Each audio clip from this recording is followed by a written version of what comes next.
I got my rosé. Rosé all day. I got my water. And my Sophia glass.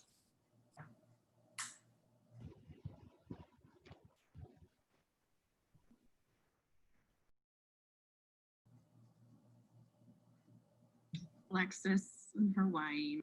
All right, everybody, we are live on YouTube. Welcome to Quarantine Theater. We are reading some episodes of everybody's favorite sitcom of all time, The Golden Girls. And we have an amazing cast here tonight.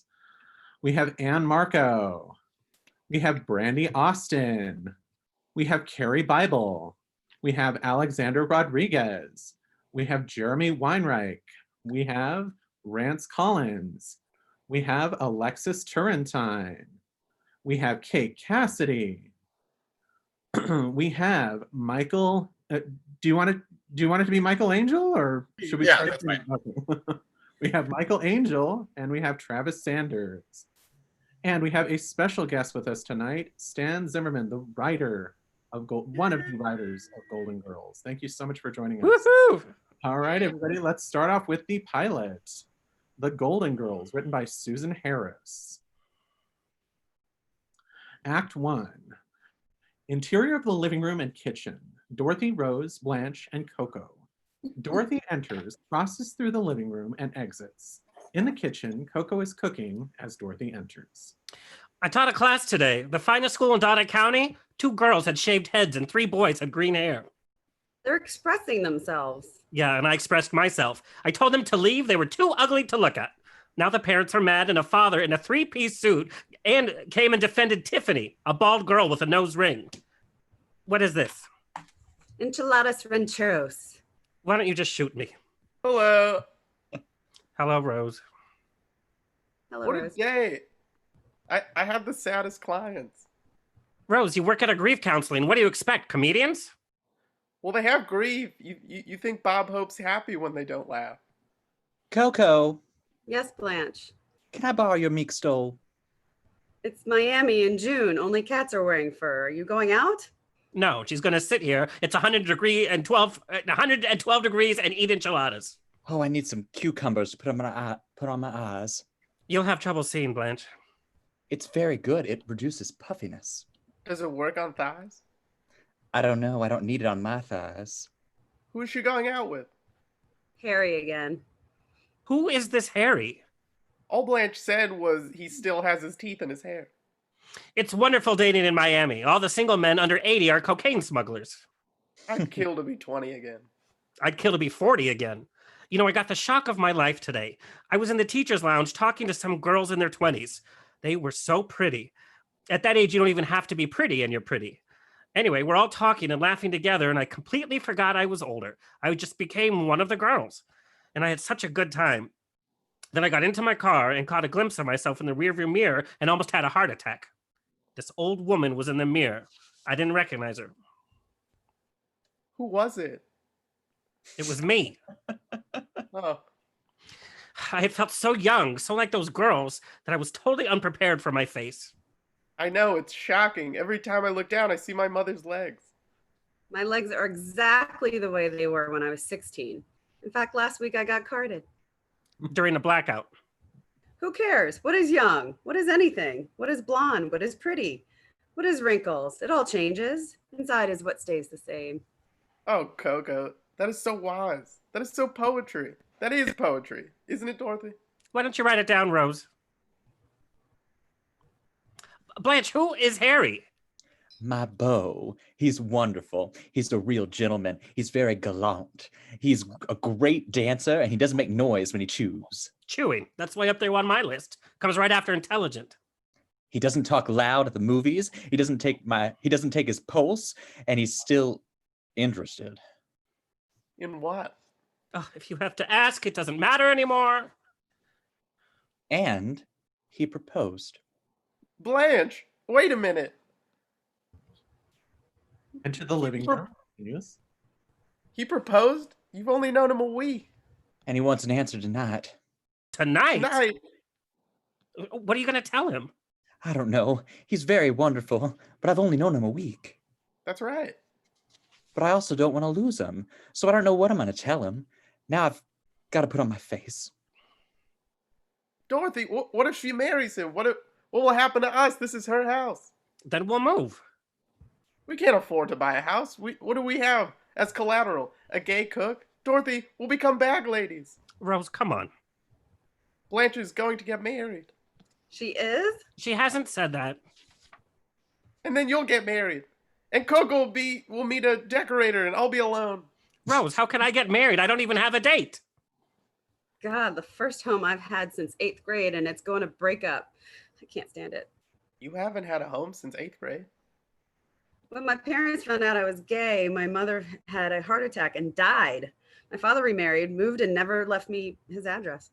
No one is getting married, Coco. No home is breaking up. Let's go talk to Blanche. You're quite a guy, Coco. You've had such a hard life, you can still call yourself gay. Scene 2, interior of Blanche's bedroom with continuous action. Blanche sits at the makeup table applying makeup as Dorothy and Rose enter. Blanche? Come in. Blanche, your friend Harry wants an answer tonight. What are you going to say? I haven't decided. I guess I'll know the answer when it comes out of my mouth. You'll know when you hear it, when it comes out of your mouth? This isn't a belch, Blanche. This is marriage. My God, you've got more colors on than Benjamin Moore paints. You shouldn't rush into anything, Blanche. You hardly know him. What do you think my husband George would think of me and Harry? If he was alive, he probably wouldn't like it. Since he's dead, I don't think it's a problem. I just want George to know that I'm happy, but that I'll never be as happy with Harry as in the same way that I was with him. He knows that, Blanche. He knows. The thoughts and feelings go straight to him. You can communicate directly from your heart. Right, Dorothy? Don't ask me. I can't get through to New Jersey with MCI. Oh, God, he's early. I haven't finished my face. The only thing left is to dip it in bronze. We'll get it. Scene 3, in the living room, Dorothy, Sophia, Rose, Blanche, and Harry.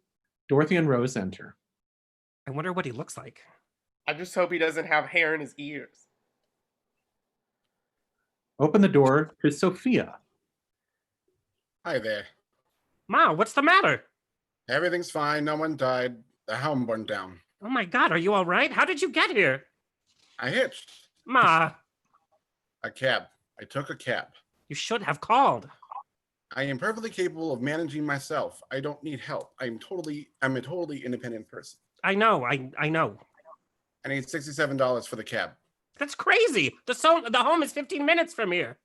The driver's Cuban. He said there was an additional tax for a bilingual driver. I'll take care of him. Sit down, Sophia. You must be exhausted. Why? I rode in the cab. I didn't push it. Sophia, good to see you. Who are you? It's me, Blanche. You look like a prostitute. Oh, Sophia, the things you say. She doesn't mean it, Blanche. Of course I mean it. Look at her. My cab driver would fall in love. Can I get something to eat, or is this fancy man in the kitchen? It's okay, Sophia. Just go on in. The way she talks. She can't help it. I've met plenty of people who've had strokes. Some of them are in very bad shape, but they're all still ladies. Rose, this stroke destroyed the part of her brain that censors what she says. So she says whatever she thinks because she can't help it. You know, his father moved and never left an address. Ma, the driver said you promised him a $67 tip. Don't be silly. I said a $7 tip. Why don't these people learn English if they're going to live here? This is Miami. I'd have less trouble getting around Ecuador. I'll get it. Hi, Hi, my pretty. everybody. This is Harry. Harry, this is Rose, Dorothy, and Sophia. You must be Blanche's sister. And you must be blind. Sophia's home just burned down. Oh, that's terrible. Not to me. It was an old age home. And do you know what they did? They set off the fire alarm. In an old age home, who can rush? Half the people have walkers. The other half can't get out of the chairs. But I got bells going off like crazy. You know what that does to hearts that beat only a few times a week? It's not pretty. I think we'd better go. We have reservations. Ladies, a pleasure. I'll be taking you to a cold climate. Nice meeting you. The man's a douchebag. Ma! This is so sad. We were all so lonely, and then By miracle, we found each other. Rose, we answered an ad to share Blanche's house that we found on the bulletin board of a local market. That was hardly a miracle. To me, it was a miracle because we were happy. It's not fair, you know. I mean, we get married, have kids, our kids leave, and our husbands die. Is that some kind of test? Because if it isn't some kind of test, like maybe jobs that test, then I don't get it. You don't work that hard and go through everything you go through to be left alone. We're alone, Dorothy. We really are. Our families are gone, and we're alone. And there are too many years left, and I just don't know what to do. Get a poodle. Dissolve to scene 4. The exterior of the lanai, very late at night. Rose, Dorothy, and Coco are having tea. They are in night clothes. Yes, I know it is. She's going to marry him. Blanche needs a man. She told me that when George died. She made a date at the funeral. Not because she didn't love George. She just can't be without a man. You know what I'm saying? What am I doing up? I'm subbing for a teacher who was shot by a student. I need all the sleep I can get. I used to sleep so well. I never even turned over. Scene 5, in the living room, continuous action. Dorothy and Rose enter from the lanai. I would wake up with a perfect hairdo. Charlie, on the other hand, moves all night long. His side of the bed looks like a murder took place. Rose, Charlie's dead. I tell her. It's 15 years, Coco. I know he's dead. I'm not crazy. I just like to talk about him in the present tense sometimes. It makes him feel closer. That's fine. You do that. I don't mind at all. Sure, Rose, set a place at the table. Ah, What happened? we had such a nice time. We went to Joe's. Have you ever been to Joe's? Yes, what happened? Well, I had stone crabs. Never had stone crabs. Have you had stone crabs? Yes, Blanche, just tell us.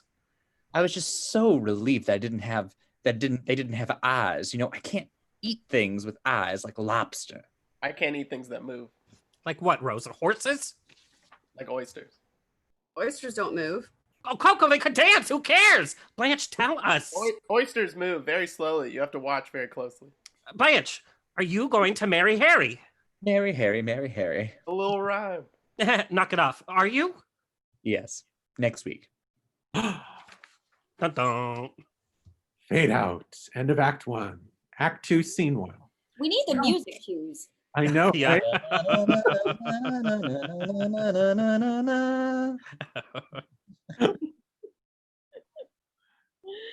Into the living room, continuous action. Dorothy, Rose, Blanche, Coco, and Sophia. Are you? Yes, next week. I knew it. I knew she'd marry him. Next week, my God. I have nothing to wear to a wedding. I only have have for theme parties and parades. Where will you live? Where will you live? Dorothy? Okay. Don't worry, we'll live. We'll live. Oh, I never thought of that. It's so hard to find a place. I guess you can stay here. Well, that's settled. Rose, we cannot stay here with Blanche and Harry. She just said. Well, you can until you find a place. However long that takes. We're going to Mexico on our honeymoon. I hope I don't get the runs. Charlie and I waited 2 years before we got married. I got married before my father finished the sentence. You married your father? My father told Stan he had to marry me. I was pregnant. You had a blowgun wedding? If you live in the Amazon, in Queens, it's called shotgun. Maybe that is why he left you, because he was forced into it. Rose, he left me 38 years later for a stewardess he met on a business trip to Hawaii. It was her first flight. They said on arrival, "Give the passengers a lay." She got confused. Stan got lucky. Now they live on Maui. It's very nice. A 65-year-old man with gout is learning to windsurf. I hope he trips on his thongs and falls in a volcano. Sophia, did we wake you? I heard noise. I thought it was Robert, so I hid my jewels. Now I don't remember where. You don't have any jewels. Thank God, because I can't find them. Tea, Sophia? No thanks, fancy man, but I could go for margarita. No salt. Ma. This was dumb of me having tea. Now I'll go to sleep and have to get up again to go. Yeah, and wake me up. If you didn't drink before bedtime, you wouldn't have to get up in the middle of the night. I don't drink before bedtime. I stop all liquids at noon, and I still wake up. Me too. I go to bed absolutely parched. My tongue clicks in my mouth. And I still get up in the middle of the night. I never have that problem. Never. I sleep like a log. I never get up in the middle of the night to go to the bathroom. I go in the morning. Every morning like clockwork. At 7 a.m., I pee. Unfortunately, I don't wake up till 8. Scene 2, in Blanche's bedroom some days later. Dorothy is looking at herself in the mirror as Rose enters. Where's Blanche? In the bathroom. I have to talk to her. What is it? I know this sounds crazy, but I'm suspicious. Of what? Harry, and I don't know why. There's just something about it, like, I don't like, so I have to tell Blanche. Tell Blanche what? Not to marry him. You can't tell her that. I owe it to her. I'm her friend. But there's nothing to tell her. It's just some crazy hunch. My hunches are never wrong. Mrs. Gandhi would be alive today if she'd taken my call. I'm going to tell Blanche she can't marry him. You are not. I won't let you. I can't stop crying. I'm just so happy, and I'm so sad, and kind of happy sad. Blanche, speaking of sad, Shut up, Rose. she's crying anyway. What's the difference? Rose, pick that up. Can't believe it. I'm getting married. What do you think of that? I think it's a mistake. To wear all that makeup. Rose, go answer the phone, please. It's not ringing. It will. Go wait for it. The Chinese are calling. They want you to predict an earthquake.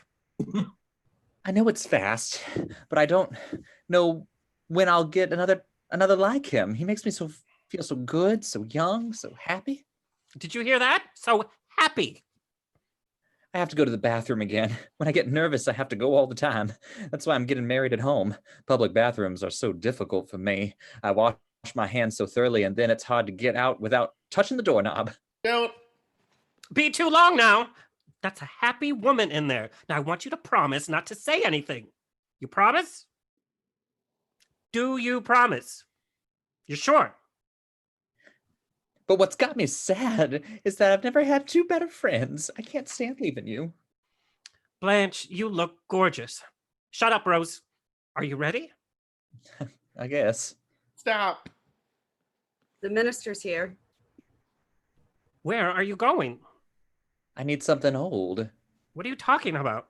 My dress is new, my purse is blue, my earrings are yours, but I don't have something old. Sure you do. Us. Aw. Dorothy and Blanche exit. Coco hears Rose knocking on the closet door and opens it. Oh, Coco, you won't believe why I'm in here. You don't have to explain it to me. I spent years in the closet. Ba-dum-bum. Oh my God, I wish Coco had been. Poor wow. Coco. More Coco for real. How Scene- racist. I know. Scene 3 in the living room a little while later. Day 2. Blanche, Dorothy, Rose, Sophia, Coco, and the minister are sitting and waiting. He's a half hour late. You probably got caught in traffic. Ladies, I'm on a tight schedule. This is Miami. I've got funerals backed up. Give us a few minutes, please. Another 5 minutes, then I've got to bury Mr. Pincus. Doorbell. See? Blanche opens the door and a cop enters. Is there a Blanche Hollingsworth here? Oh God, he's been killed. Arrested. What? He gave me this to give to you. He's a bigamist. He's wanted in 4 states. He has 6 wives. You got yourself involved with a hustler. I'm very sorry, ma'am. Oh. Well, you won't be needing me today. Oh. Do you want to read the note? Do you want me to read the note to you? Dear Blanche, I guess you know by now, I'm really sorry. The thing is, I really liked you. This time was different. You're a special lady. Someday, maybe you'll write to me.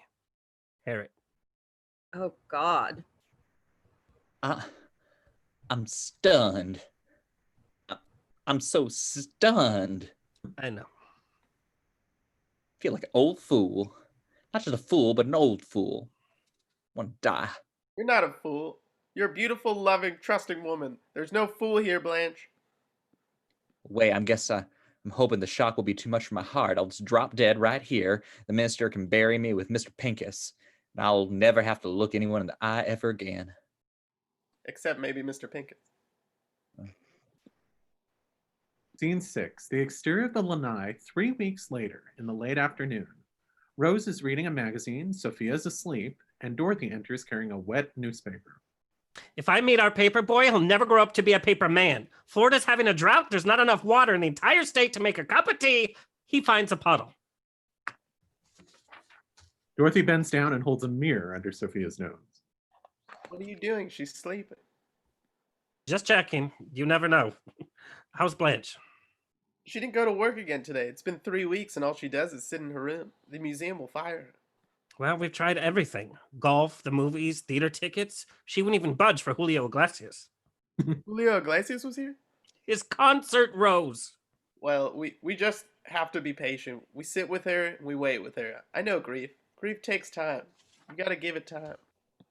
Please look at the Irish. You have a wake, you eat, you cry, you drink, you vomit, and you're done. If you're Jewish, you sit, you weep, you eat for 7 days, gain 10 pounds, and that's it. We Italians scream, dress a donkey, hire a band, and it's over. It's these Southern Protestants who make it a way of life. When I go, just put me in a steel sack and leave me on the curb next to the cans. I thought you were asleep. You never know. You girls shouldn't lie out in the sun. We were getting so worried about you, Blanche. I'm so glad you're out. I know, and I'm sorry if I worried you. How are you? I'm okay. I really am. At first, I wanted to give up, to die, truly. The only time I ever felt like that was when George died. And then I had my kids around and I pulled through. But this time was my last chance for happiness. I thought I would never feel good again. How long is this story? I'm 80. I have to plan. Ma! And then I woke up this morning and I was in the shower shampooing my hair and I heard humming. I thought someone was in there with me, but it was me. And humming means I'm feeling good. And I realized if I was feeling good, I was feeling good because of you. You've made the difference. You're my family. You make me happy to be alive. Let's drive to the coconut grove and have lunch. My treat. We should celebrate. What? That you came out of a room? That we're all together. And that no matter what happens, even if we all get married, we'll stick together. We'll need a much bigger house. Fine, Rose. After lunch, you can pick up the lumber. Ma, you want to join us? Nah, I gotta rest. I got a date tonight. With who? The fancy man and I are going to the dog track. Your mother bets? No, she rides. She's a dog jockey. Let's go, girls. They exit as we fade out. End of episode 1. Wow. Whatever happened to that pilot? Yeah, what happened to Coco? Or Coco. Wasn't it a case of when Sophia came on that she was so funny they kept her and got rid of Coco? That's Yeah. what I've heard. Coco was in the pilot. Yeah, Yeah. Sophia wasn't supposed to be a regular, but obviously the relationships and the connection that the beautiful Estelle Getty had, they knew they had something special. Now, Stan, my first question for you, is there any connection with you and the character of Stan being named Stan? I wish there was. I haven't heard the pilot in a while, so I always wondered, did they name it? I was thinking, obviously I'm so egotistical. Alex is going, yeah. But they named him after me, but I forgot that he was actually mentioned in the pilot. So you've answered a question for me. So Stan was not. Yeah, they didn't know me then, so it was just coincidence. How many more episodes was Coco in? I forget. That's it. Just the pilot. That's The pilot, and he disappeared. I don't think they ever mentioned him in the second episode. Do you know if they did? No, they never mentioned him again. And No. the actor actually died last year. Oh. Yeah. Or a horrible death. We shouldn't discuss it, but yes. Yeah. Poor guy. Yeah. But we did in the first season talk about whether we want to do an episode to bring that up, but nobody seemed to want to do that. Now, from what the documentaries I've seen and interviews I've seen, Stan, you guys were brought in by Paul and Tony and Susan, and there was quite a bit of concern from the cast of having such a young group of writers handling their material. Is that right? Well, we actually were brought in by the producers, the writing producers. So Paul and Tony and Susan were at the top. And then there was Terry Grossman and Kathy Spears and Morton Nathan and Barry Finero and Winnie Hervey. So they brought us in and we got a meeting to go in and pitch episodes. And so we did land an episode in which you'll be reading next, I guess. And right when they read that, it's a really unusual art to be able to write scripts that sound like the other episodes. And early on, they just saw, oh my God, you could hear their voices and tell a good story. So right away, they brought us on staff, and that's how we got on staff. So it wasn't, I mean, Paul and Tony had to approve us, but it was really the writing staff that heard the pitches and had us, write the episode. Did the women mostly get along? Well, some of that will be in my book. So I'm actually writing a book called the Girls from Golden to Gilmore. So I wrote on the Golden Girls and Gilmore Girls, and it's a book about all the wonderful women that I've worked with and Roseanne. So, so there'll be some stories there, which I'm sure you've heard a lot of. But when we were there season 1, so obviously it was something very new, and the women were, I mean, obviously Bea and Rue had worked together, and they knew Betty, so they all knew each other. Estelle was new. Estelle, this was her first TV show. I was lucky enough to have seen her in Torch Song Trilogy on Broadway. Wow. Before I had moved to LA, and then I went back to New York to write a spec script, which I think was either A Facts of Life or I Love Sydney. So figure those dates out. And my writing partner said, oh, I got tickets to this Broadway show that's like everyone's talking about. I didn't know anything about it. And it was Torch Song Trilogy. And I just remember when you saw Harvey Fierstein, who's this big guy and hysterical and wonderful. And then in Act 3, this little tiny Jewish woman came out and was his mother. You just had a smile on your face.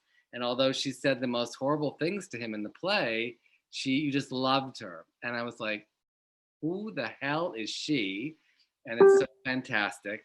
And they were just an amazing duo. And then she luckily got cast in as Sophia. And then I got to meet her. Yeah, the only thing. And just a little interesting story. People probably heard this, so they're probably bored with it. Alexander, you can go to sleep now. But you, as writers, you spend a lot of time before you write in a writer's room. But then the first time I was on the set, I remember Estelle said, come here. And she took me and my writing partner, Jim, behind the set. And she said, I'm hearing an echo. Yeah. Somebody's YouTube is up. Turn that YouTube down. And she said, you're one of us. And I thought she meant Jewish, but she meant gay. And people don't understand back then, you could not be gay and be on staff. And I know you all think this was such a progressive show, but back then we had to be in the closet on the show. Wow. Yeah. And so our agents said, don't say anything about your personal life. But Estelle was the only one that was like, I got your back. And that's when I fell in love with Estelle. And we became really close after that and friends. And I just love that she, knew that. And she became like a mother of the gays because she, had spent time on Broadway with all the cast of Torch Song and then gone on the road with them and did the play in LA with the cast of Torch Song. And she was a big AIDS advocate, even early on, from what I know of her. Is that right? Yes. So I'm hoping, fingers crossed, and this will be breaking news now. I want to write a one-woman show about Estelle. Wow. And so hopefully everything comes together with that. But one of the pieces in that I want to talk about, which was interesting that I found out in my research, is that I guess if you're coming to see the show, you won't be surprised, but she was afraid to be in rooms with people with AIDS.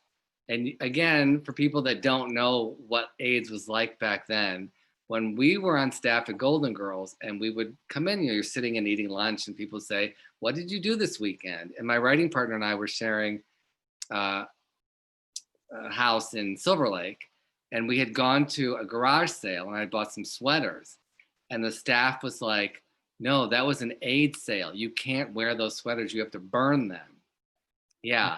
And I literally went home and I put them in a garbage bag and threw them away because we didn't know whether you could catch it. I know mouths are hanging open.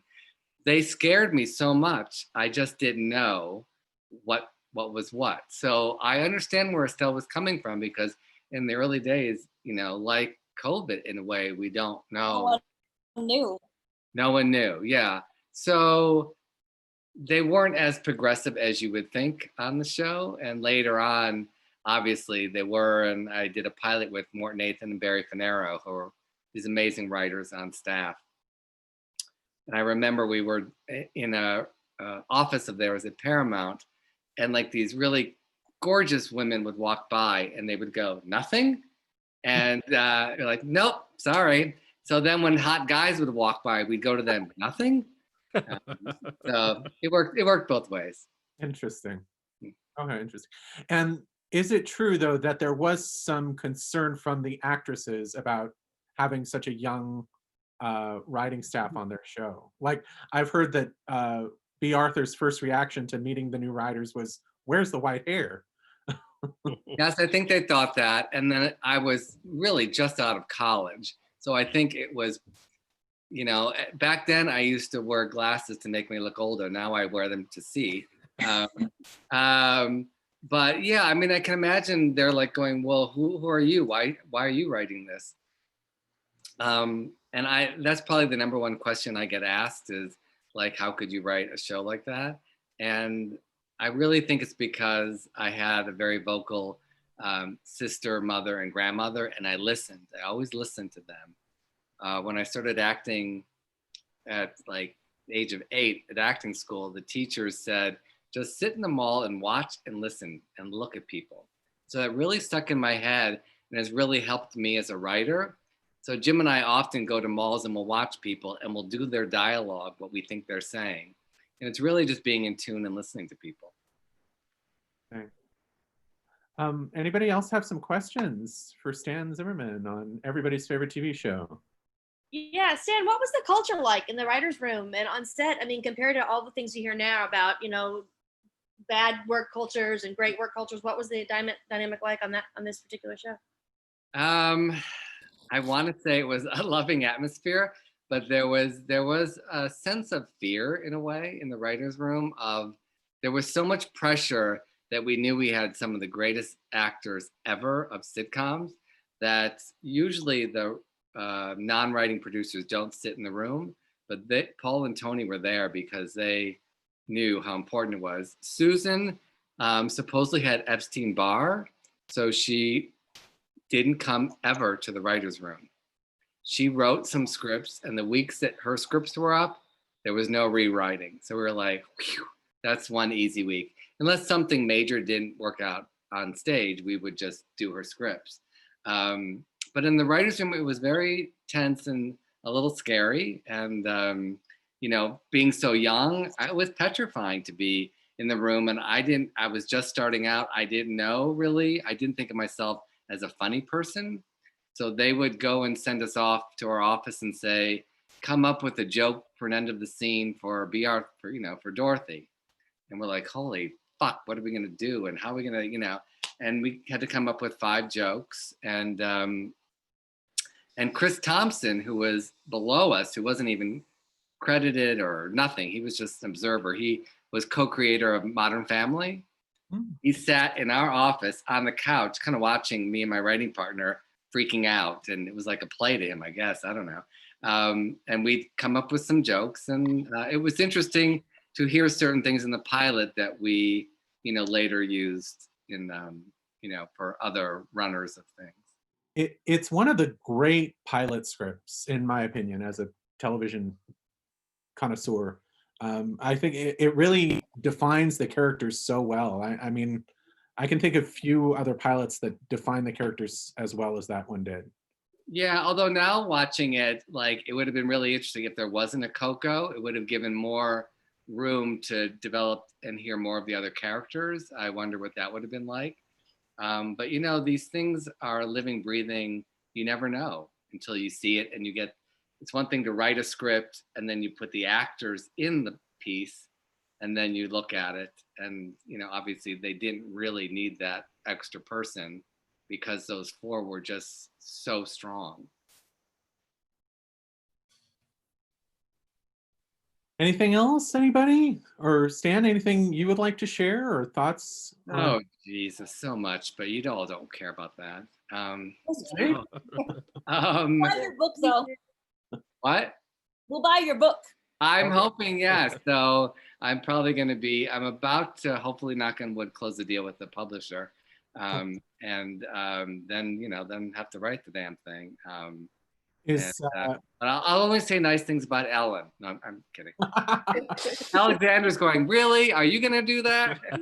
A lot of us are from Warner Brothers, so. Ellen, I did have an experience with Ellen, but I'm not going to say here. So. It's funny to me when stars come out and defend other stars, and having been a little person at studios and companies and stuff, it's like, ask the production assistant, the driver, the security guard, like the little people on the totem pole, ask them what a star is like and believe them, because they know, they see at the ground floor what it's like. Or what everybody has different perspectives of where it is. I mean, like mine was very specific. I was talking to her about doing a new show. I went to her house when she was dating Anne Heche. So who knows where she was at that time? That was after her show had been done and before the talk show. So, and you can only speak from that perspective. But a lot of people do like to pile on, and they get very excited about bringing someone down. And, in this town, that's fun to bring them up, to bring them down, then bring them back, to bring them around, the whole thing, Alexander's going, yeah. I'm just watching the trajectory of Roseanne. And then, when she got fired, I went on Brooke Baldwin's show on CNN and talked about that. And, what I wish had happened with that. And, so that's a whole other 2 hours and probably a lot more rosé. But you need to find some Roseanne scripts, I guess. Are there people watching that have questions? Is anybody writing in? Or? Let's check the YouTube page. That's not a bad question. I do the tours at Hollywood Forever Cemetery and Estelle Getty's. Oh, yeah. Oh, neat. Oh, do you? I've taken that. It's an amazing tour. It's so good. People always light up when they see her, and they love it, and it really gives people a lot of joy to get to visit her. Yeah, that's why I feel like a one-woman show about her, I feel like it would just put a smile on her face. And the thought of someone at that age having such a huge career after, toiling off Broadway and doing little plays in little basements to be suddenly, here and doing all that is such a interesting life, to talk about and how she must have thought about everything through that. Stan, is Mindy going to play Estelle? Did Mindy just text you that? Yeah. No. Really? She'd probably want to. Mindy wants to do everything I do, which I love. Yeah. Sterling from Austin Powers. It's a lot. It's a one-woman show, so it's a lot of lines to memorize. So. Fine, I'll do it, Stan. I'll do it. All right, fine. done. Done and done. No, I've actually talked. You met the Golden Gaze. About doing B. Arthur's one-woman show. She had a show she took to Broadway. I think Just Friends. I would love to literally recreate that with Jason. Like, I just think that would be fascinating. Yeah. Or Elaine Stritch's show. Elaine Stritch. Oh my God, that'd be amazing. I was at opening night. So were you really? Yes, I was there. I'm friends with the producer Scott Sanders, who she bitched about. But that was such an exciting night, and she was fantastic. She's, I actually had seen also Lena Horne did a one-woman show. There were some great plays in New York back then, but Elaine Stritch just put it all out there. I mean, just everything. I mean, there was just, you just felt it from her heart, and just, it was very exciting. Well, and of course, Elaine Stritch tortured her chances of, from what I've heard. Yeah, the thought of that, I just feel like, luckily these four women that got the part, there was just a nice mix of people and personalities that someone like, I don't know if Elena Stritch Yeah, would have no, worked. it wouldn't have worked. When I asked Joe Thurm about it, and what he I told know. me, Joel's a good friend of mine. Yeah. yeah, oh, he's wonderful. He's so nice. He's got a book coming out too. I've read many chapters of it. Yes, that's going to be an amazing book too. Yeah. And what he said was, well, no, I was in agreement with everybody that nobody but B. Arthur could play that role. But if it had to be somebody else, then Yes, it makes sense comedy-wise. Right. I mean, who knows whether she would have had the temperament to do series television is very difficult. And, you know, if jokes don't work, you're rewriting literally on the spot. So it's not like a play where you get to rehearse it, you know, for weeks on end. All right. Well, I asked you which of your episodes you might like us to read, and you said Blanche and the Younger Man. Any particular reason why? It was the first one we wrote, and that's the one that got us officially. It was freelance, and obviously got us on staff. It also got me my first Writers Guild nomination for Best Comedy Episode, which is very exciting to go to the awards and lose. It was very funny because they literally sat, our table was so close to the podium that when they led us to the seat, I go, we won, we got this, you know, and it had nothing to do with anything, and then we lost. But it was obviously so exciting to be there. And I have a picture, Rue came over to the table, and it was really cool. So Very cool. Awesome. All right. Anybody else have anything else before we start Blanche and the Younger Man? Thanks, Stan. Thank you. being Thank you here. all for doing Stan. that. Thank you, So Stan. cool to hear it. So thank you for We're putting doing these all the time. Join us. the time and energy. Yes. Yes. The show is the gift that will never stop giving. So thank you. Yes. All right. Well, without further ado, season 1, episode 9, Blanche and the Younger Man, written by James Berg and Stan Zimmerman. Fade into the living room. Sophia sneaks out of the kitchen carrying 2 large plates of snacks. She is stopped by Dorothy coming out of the hall. Mom, where are you going with all that food? I'm stashing it away from Rose's mother. She's on a special diet. I hate those people. You turn your back for a second and boom, boom, your food is gone. Anything on your plate is suddenly on their diet. Oh, come on, Ma. You haven't even met Rose's mother. I know a lot of old people. They're all the same. They're cranky, they're demanding, they repeat themselves. They're cranky, they're demanding, they repeat themselves. Ma, what makes you think she's old? She's the same age as you. So how come she ordered her a wheelchair at the airport, a special meal on the plane, and put oxygen in the garage? Maybe she's a disabled welder on a special diet. Listen, Mom, I want you to be nice to her. Maybe you can even show her some of the sights. Oh, that must be them. Cut to the living room. Blanche is at the front door talking to Dirk, a muscular and handsome young man in an aerobics outfit. Well, thanks again for the ride home, Dirk. I'll see you at Tuesday's jazzercise class. I'll see you then. Okay. Unless I, see you before then. If you wouldn't mind, maybe we could go out. Why, Dirk, did I just hear you ask me for a date? Are you deaf? I heard him from here. So Blanche, think maybe we could have dinner Saturday night? Well, why don't I just check my date book and I'll let you know. Sure. I'll call you tomorrow. Okay, bye. Bye. Dirk exits. Blanche closes the door and turns proudly to Dorothy and Sophia. Well, isn't this an interesting turn of events? Gosh, I just don't know what I'm gonna do. You know, he is a little bit younger than I am. Watch your stepmother. That's a girl. Oh, Rosie, I haven't been a girl since 1912. Why, look who's here. I want you all to meet my mother, Mrs. Lindstrom.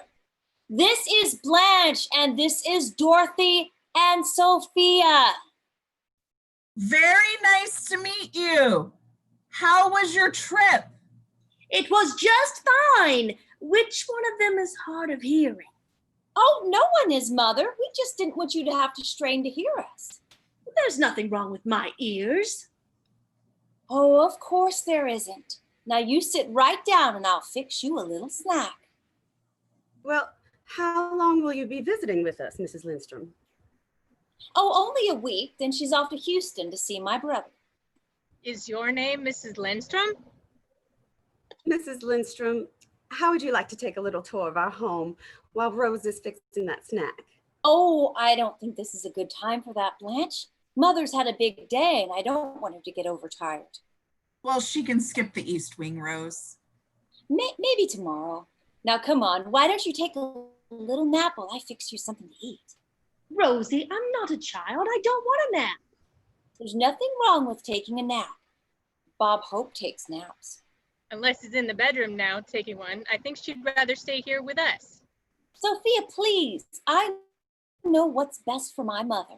Come on, honey. Let's get you unpacked. Right down there. Rose and Alma exit through the hall to the bedrooms. Seems like a very nice lady. Yeah, too bad Rose won't get off her back. You know what I think? I think I can handle this relationship with Dirk. I'm going out with him Saturday night. Was there ever any doubt? Momentarily. This is strictly off the record, but Dirk's nearly 5 years younger than I am. And what, Blanche? Dog years?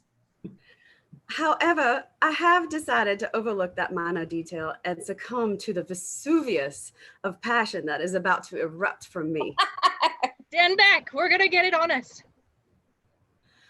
I'm talking about what's happening between Dirk and me. It's something really special, something fragile and rare. I've only felt this once before. It was during my 17th summer, and I was working behind the cosmetics counter at the Rexall drugstore. I was stocking the Maybelline display when I heard this booming voice say, "Excuse me, ma'am, where are the cuticle scissors?"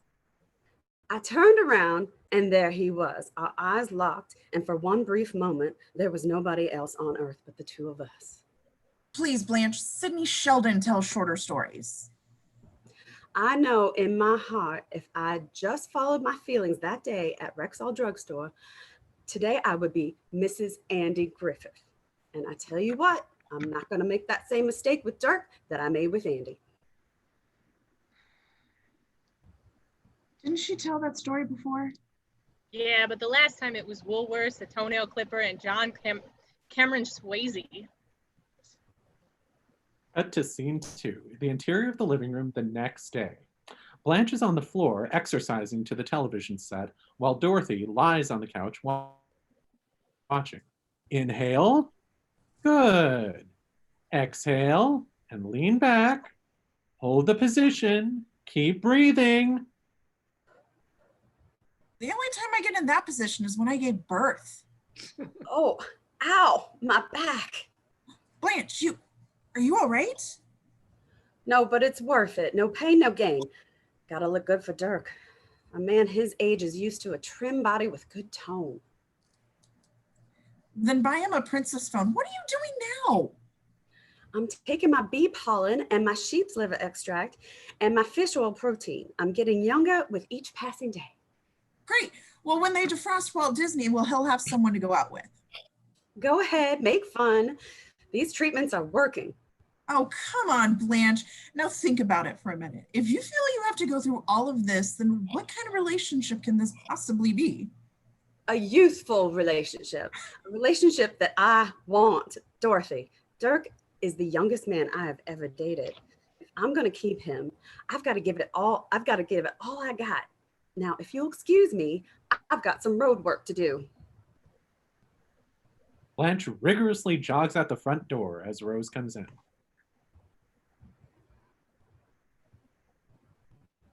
Hi, Blanche. You look terrific.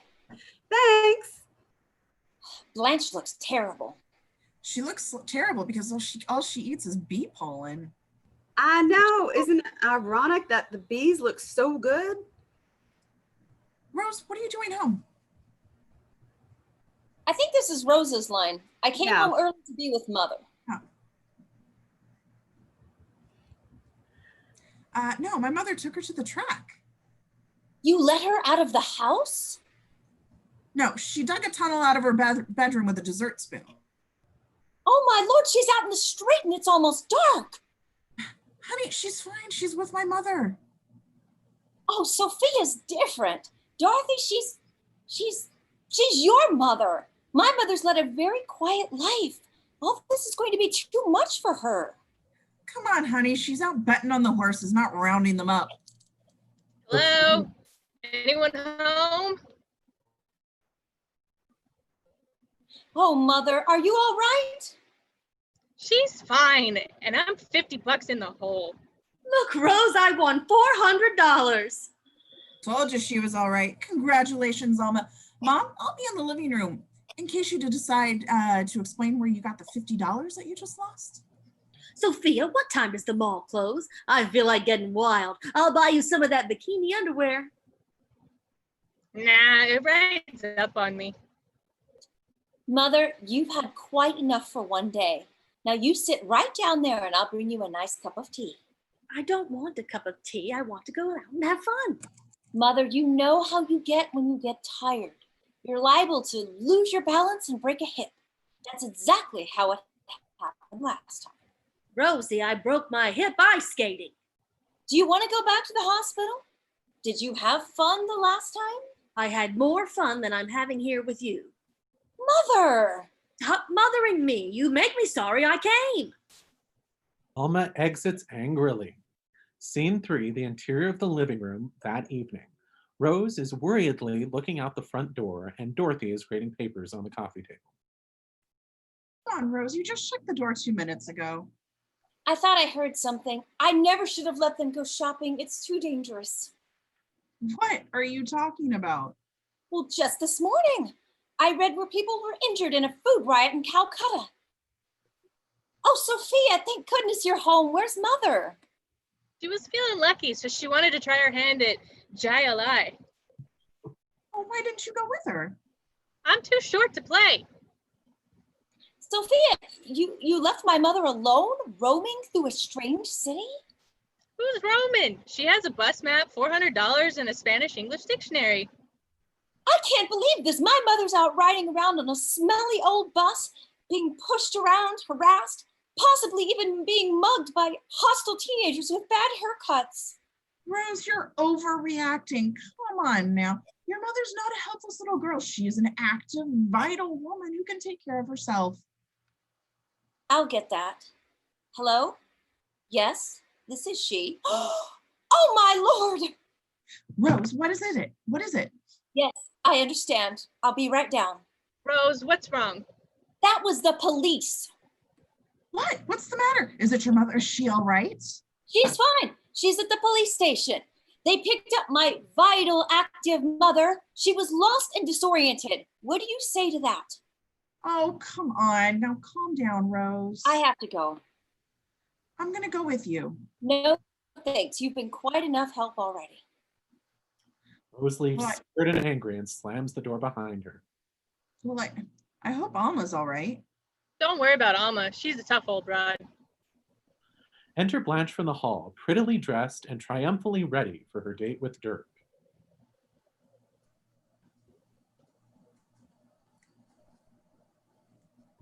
And Blanche is muted.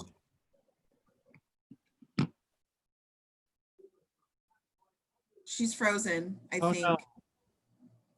She's like monster hands frozen. We can hear you and see you just fine. I can't hear her. Or we can't hear you, but we can see you when you're moving.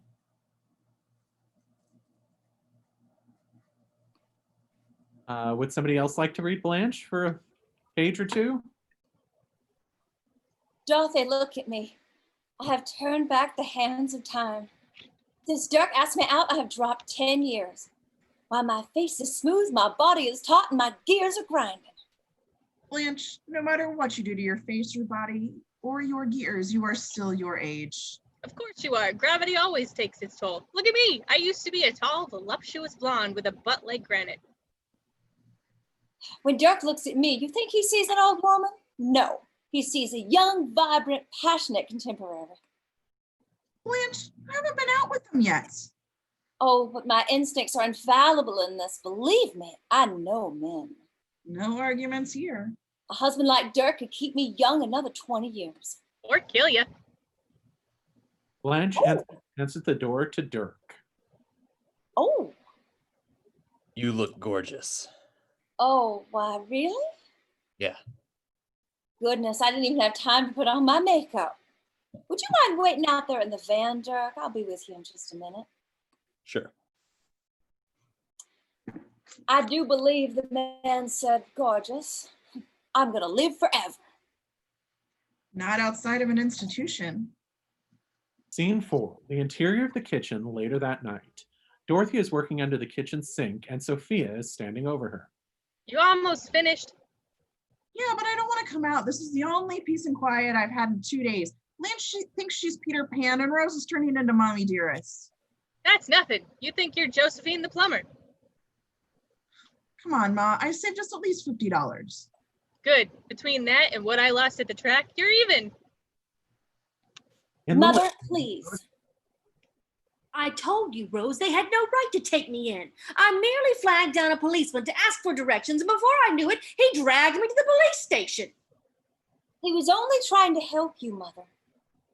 And you had the gall to scold me like a child in front of all those people. Oh, there's no point in trying to talk to you when you feel like this. After a good night's sleep, you won't be so tested. We'll discuss this in the morning. I won't be here in the morning. What? I'm leaving early for Houston. I certainly have a much better time at your brother's. I'm gonna help her pack.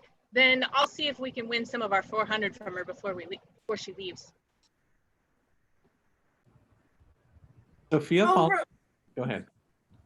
Oh, Rose, honey, come on. She's just angry. I'm sure she didn't mean it. How can she talk to me like that? I'm only trying to take care of her. Honey, can I talk to you as one daughter to another?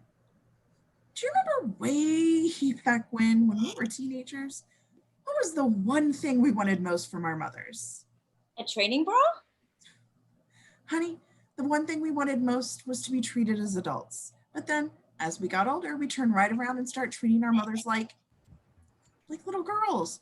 All your mother wants to do is to be treated like a woman. Is that asking too much? Rose gets up and hurries to talk to Alma. Cut to the interior of Rose's bedroom. Sophia is sitting on the bed with a deck of cards while Alma begins packing her suitcase. I got a jack. You got a queen. Okay, I owe you $40. And her Rose. Sophia, could you excuse us?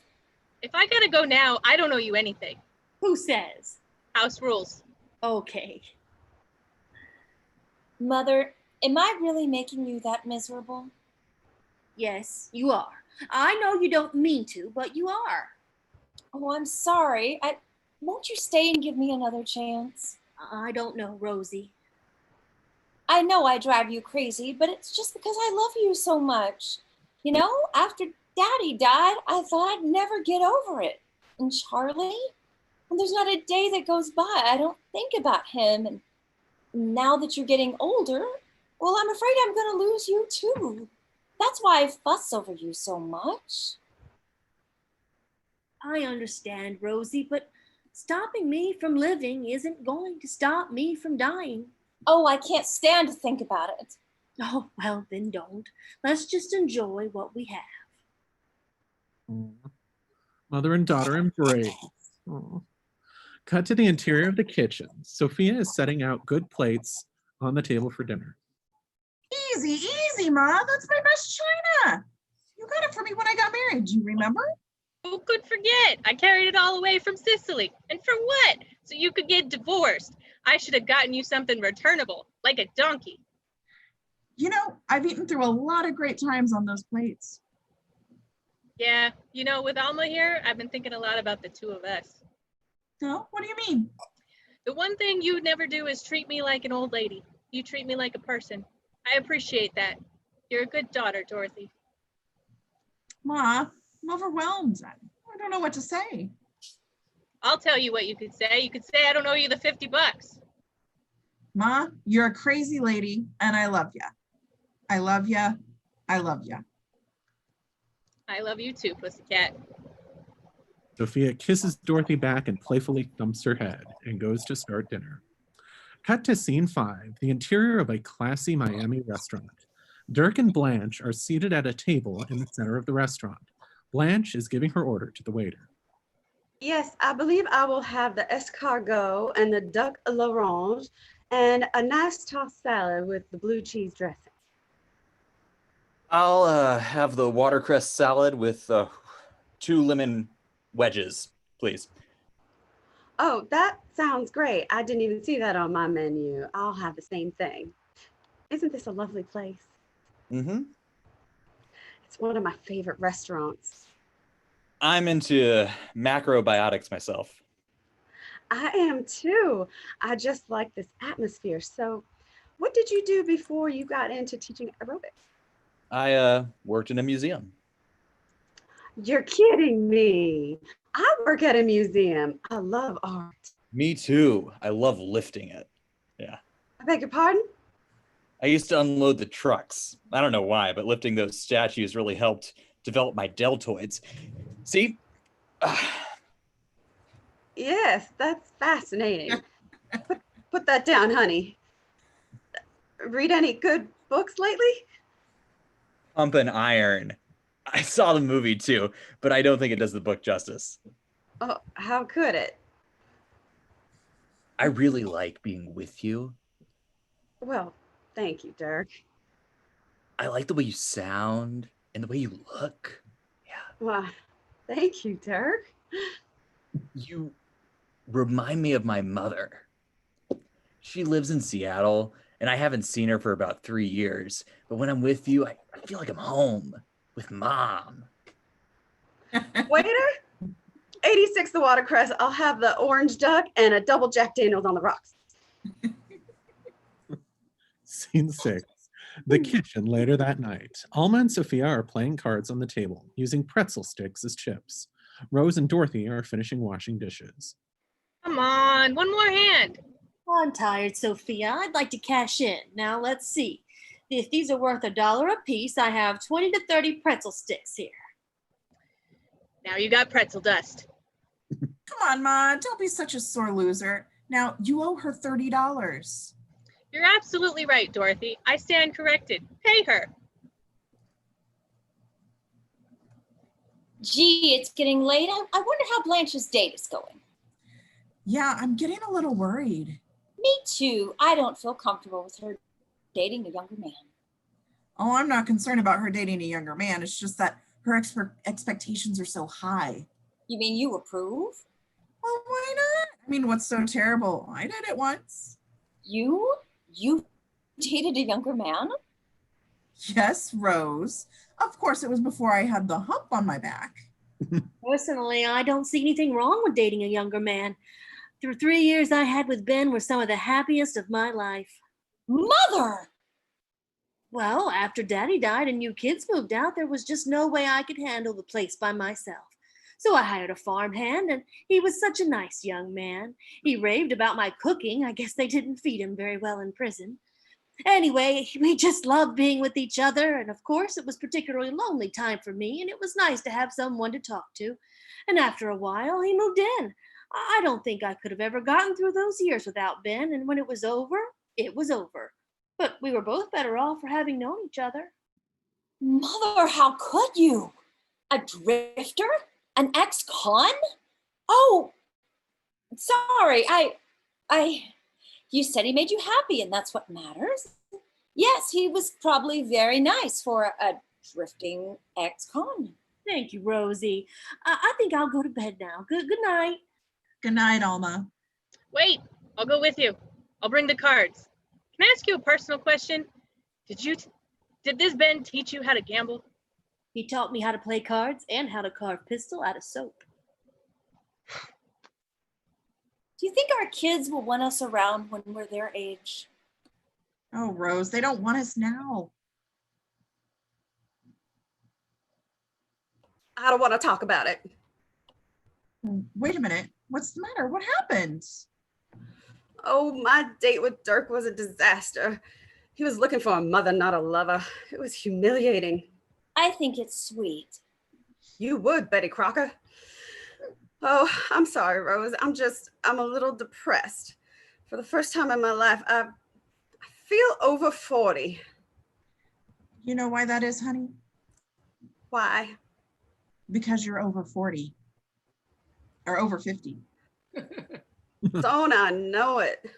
Over 50 and over the hill. Come on, Blanche. Age is just a state of mind. Tell that to my thighs.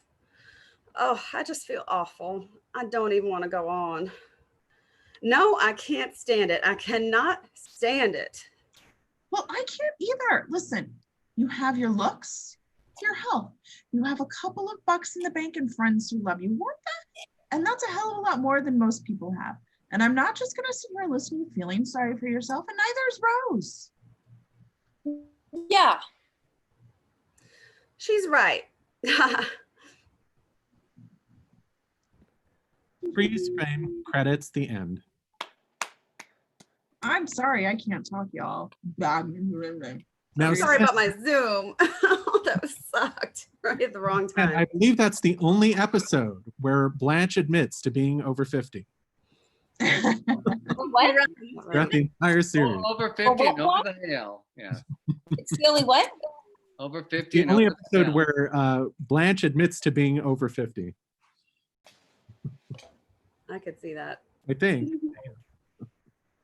Well, thank you. Oh, you did such a beautiful job. It was really fun to hear it, and you were all really good. So Thank you, Stan. We're doing these all the time if you want to join us. you mean Golden Girls or other things? Other things, anything. Yeah, I'm not doing Golden Girls. Yeah. No, but if you think of something We you might- only read Golden Girls every That's all day you of the do. week for It's 24 hours a really- day. 24/7 Golden Girls. It was interesting. There's nothing else. We did a benefit a few years ago for Celebration Theater, which was the first theater that gave me my first directing gig. And we did this episode. And for some reason, Betty White would not play Rose or Sophia. She wanted to be Dorothy.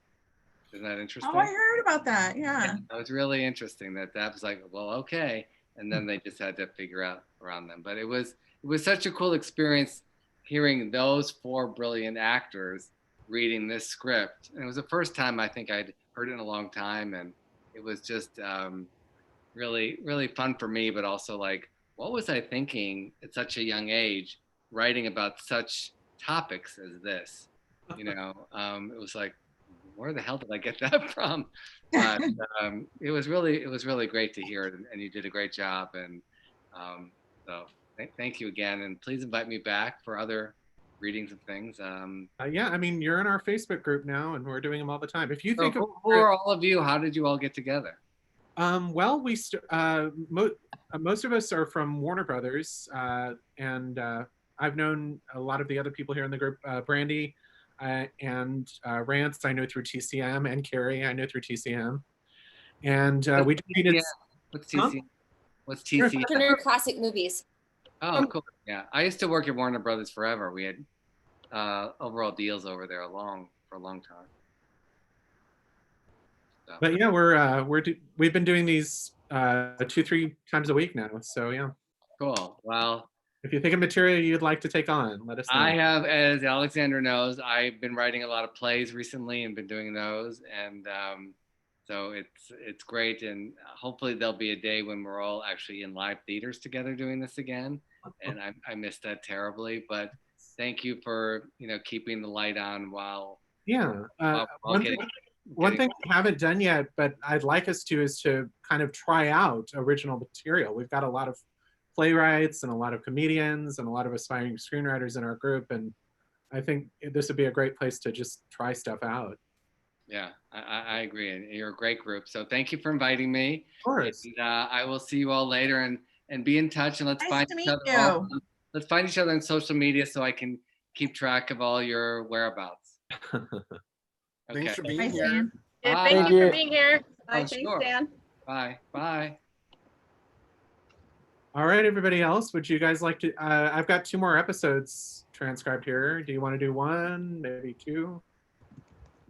Yeah, I mean, Were there other people who wanted to do these? I mean, I'm game to keep going if everybody wants to keep going. I just didn't know if you wanted, since he's not here, if you wanted to save them for the people people who couldn't make it tonight. Well, yeah, he only said he could give us about an hour or so. So, and that's what he gave us. But yeah, I've got 2 more episodes here if you guys want to keep going. I'm in. Let's do it. All right. I'm definitely in. All right. And these are 2 funny episodes. So, all right, Golden Girls, season 4, episode 1. Yes, we have no Havanas, written by Mort Nathan and Barry Famaro. Fade into the living room. Rose Nyland is excitedly entering the house. Dorothy and Sophia are sitting on the couch reading. Girls, guess what? Wait a minute. Wait a minute. Why do you always come in a room and say, girls? Did you see Molly Ringwald sitting here? Well, you're awfully cranky today. Well, forgive me. My arthritis is sort of bothering me. My social security check was late. And I realized today I haven't showered with a man in 22 years. Ma, Pop's been dead 27 years. What's your point? What were you saying? Isn't it obvious, Dorothy? She showered with a dead man for 5 years. Rose, what do you want? I get 2 tickets to the hottest Norwegian musical in town. Rose, you've really tempted me, but I have other plans. You have a date? Never say that while I'm eating. I'm teaching history for an adult education program. It's for people who never got high school diplomas. What else do they teach? Usual high school subjects. You mean like the 3 R's? Reading, writing, and rooster inseminating?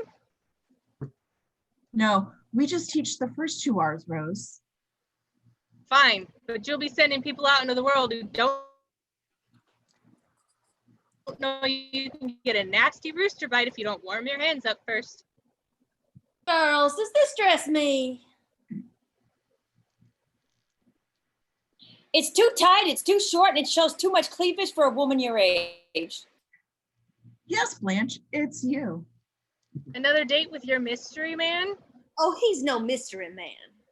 Oh, then how come you've been out with him 4 times and we don't know anything about him? Well, there's one little thing. Doorbell. Oh, that must be him. Rose, would you get the door, please? Hello. Rose opens the door to Fidel Santiago, an elderly gentleman with all white hair and a thick Hispanic accent. Hello. Oh, hello. We thought you were Blanche's date, but you're way too old. Hola, Blanche. Hello, sweetheart. Come here. I want you to meet all my friends.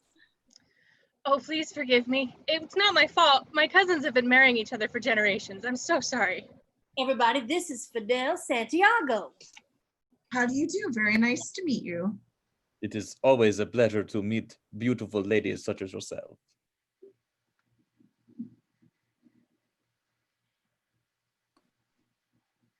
Especially Sophia. Oh, sorry. With that accent, you could almost buy it. And you must be Sophia. Your face looks awfully familiar. Was your picture ever on a cigar box? Ma!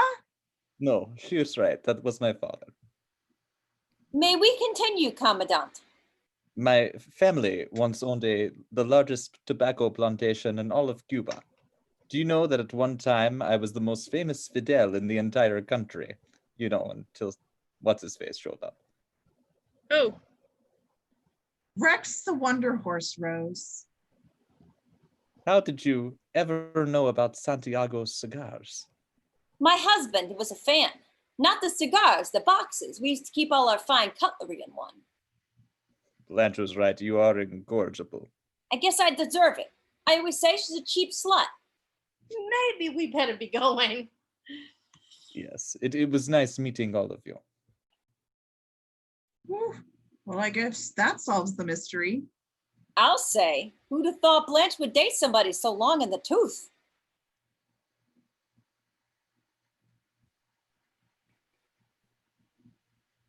Rose is frozen. Did you mention something about a tooth yet? Yes. I thought his teeth were fine. What I couldn't believe is how old he was. You know, sometimes I really cannot believe my ears. I know. I should have taped him back when you were 7. Cut to a night school classroom. Dorothy enters and walks toward the desk. Good evening, ladies and gentlemen. Please take your seats. Got a Jorge Vega, Michael Fatchik, Jim Shu. Oh, I get it. Jim Shu. Very funny. Who? A polite Japanese man in a vest and tie stands up. Excuse me, I'm Jim Shu. Oh, I'm terribly sorry. I thought you were pulling my leg. I don't think I could drink that much sake. Sit down, Shu.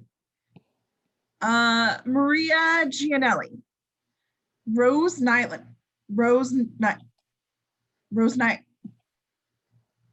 Rose looks up over her textbook and slowly raises her hand. Shocked, Dorothy walks over to her. Rose, what are you doing here? Dorothy, I have a confession to make. I slipped through the cracks of the St. Olaf school system. That's very hard to believe. I've seen you almost complete a TV Guide crossword puzzle. It's true. You're looking at a woman without a sheepskin. I've got an extra in my wallet I could give you. No thanks. I'd rather earn it. Meet me at Benihana after class. Sorry. Rose, you never graduated from high school? Not officially. 3 weeks before graduation, I was asked to be in the kissing booth at the Founders Day Fair. Unfortunately, the first boy I kissed had a nasty case of mono. That afternoon, I passed it along to 50 young men and one very confused female PE teacher who smelled of Old Spice. I slept day and night for the next 6 months, and when I finally woke up, I had missed my graduation and the integration of Major League Baseball. Rose, I'm very sorry, but honey, you cannot stay in this class. Oh, please, Dorothy. I've secretly dreamt of getting my high school diploma for years, but I never thought I had the courage to do it. Now with you teaching it, I finally feel comfortable enough to give it a try. Oh, all right. All right, you can stay. Oh, thank you. All right, everybody, if you will turn to page 5. Yes, Rose? Aren't you forgetting something? What?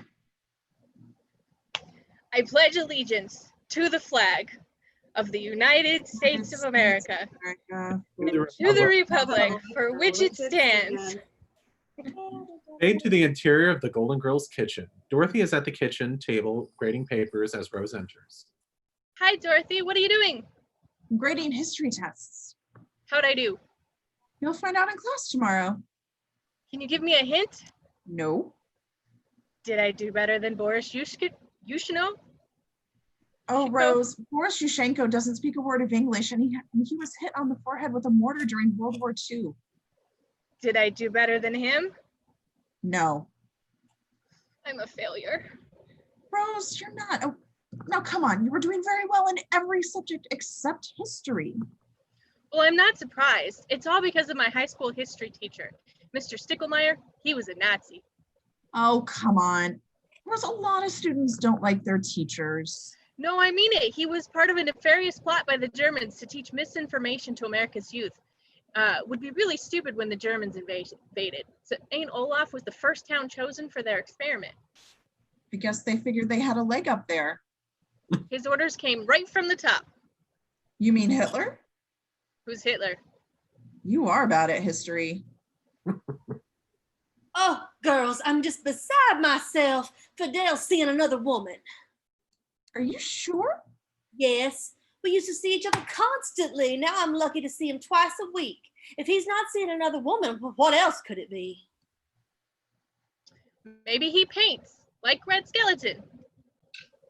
Rose, would you please hand me my grade book? Sure. Thank you. You were saying, Blanche? Well, it's just breaking my heart. I've never cared for a man as much as Fidel Santo Domingo. Santiago. Oh, whatever. The point is, he's rich, he's handsome, and we were made for each other, even if I don't speak Mexican. Spanish. Oh, whatever. I just don't know what I'm gonna do. Oh, now calm down, Blanche. There's probably a very logical explanation. You know, you're probably right. Oh, why would Fidel want another woman? After all, he's dipped his toes in the lake known as Blanche. Dorothy, that wasn't stupid enough to deserve a hit. Do you know what I'm going to do? Put your hands down, Rose. I was going to say, since we all had such a bad day, let's all go out for dinner. It's on me. Oh! Sounds great. I'll go get my purse. I think that was supposed to be you. It says Rose. Dinner out with the girls. Oh, let's really get crazy. We'll eat Chinese and use forks. Oh, I know. We'll pretend it's one of our birthdays and screw them out of a cake.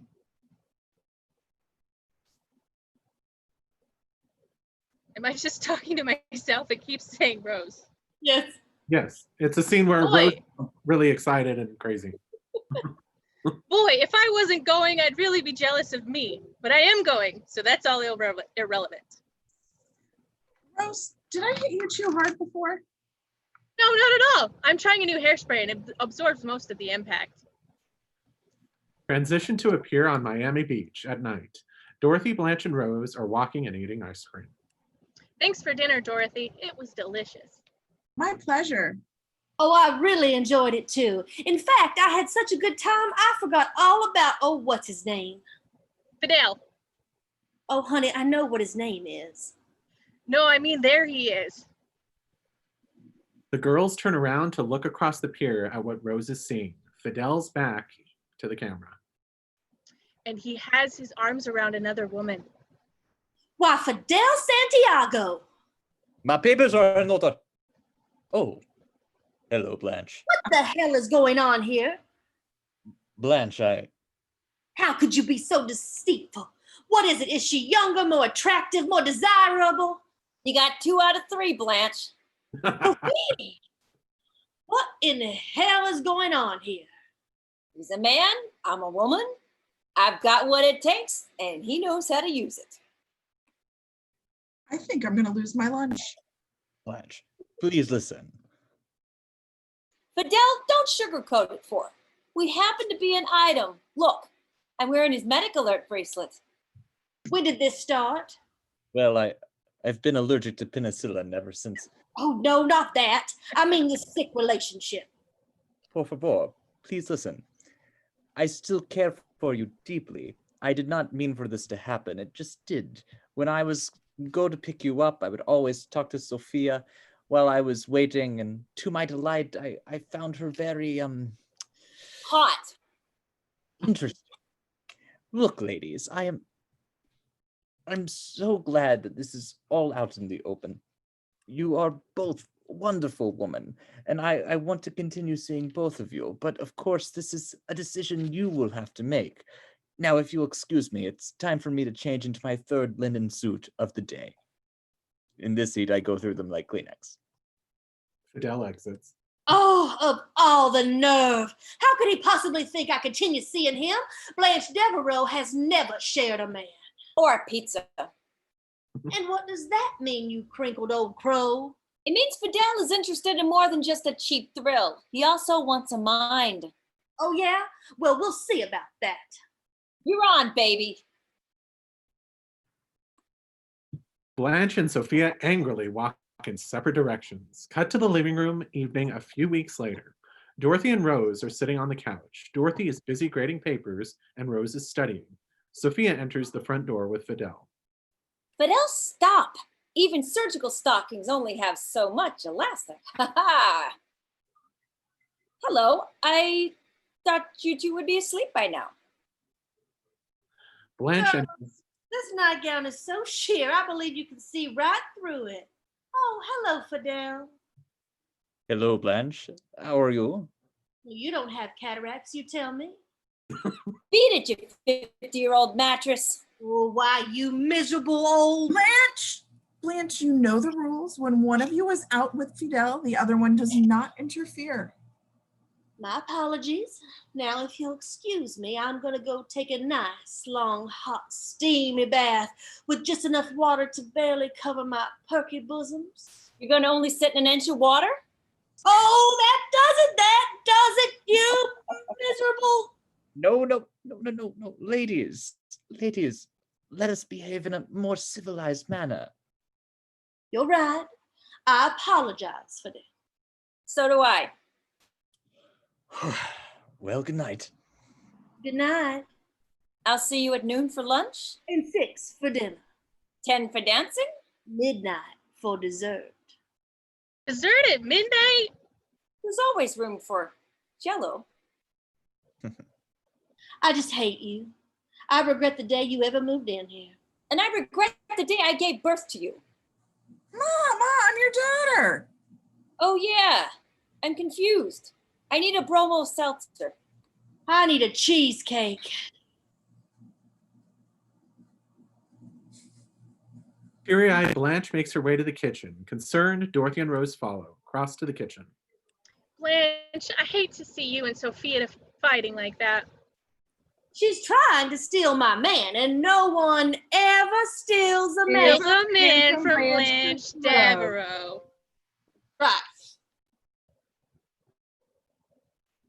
Blanche, this is all about your ego, isn't it? Ego? Dorothy, I have no ego. And you can ask the hundreds of men who would gladly cut off their right arm to sleep with me. I agree with Dorothy. I don't think you'd even still be dating Fidel if another woman wasn't interested in him. Girls, look, I know it seems strange, but I happen to have strong feelings for Fidel. I can't explain it. Some things in life defy explanation. Yeah, like Bruce Willis's hair. Enter Sophia in a nightgown. Blanche, I want to talk to you. I'm in no mood to fight. Neither am I. That's why I want to talk about it. We've been at each other's throats for weeks. We've also been running ourselves ragged trying to outdo each other. It has to stop. I'm not giving Fidel up, Sophia. I am. I'm fighting a losing battle. You're younger, you're prettier, and in the end he'll choose you. It'll break my heart. He's yours, Blanche. No hard feelings. Oh, Sophia, wait. Why don't you take Fidel? I have all those other boyfriends. Okay, good night. Sophia excitedly exits the kitchen. The girls. Sophia!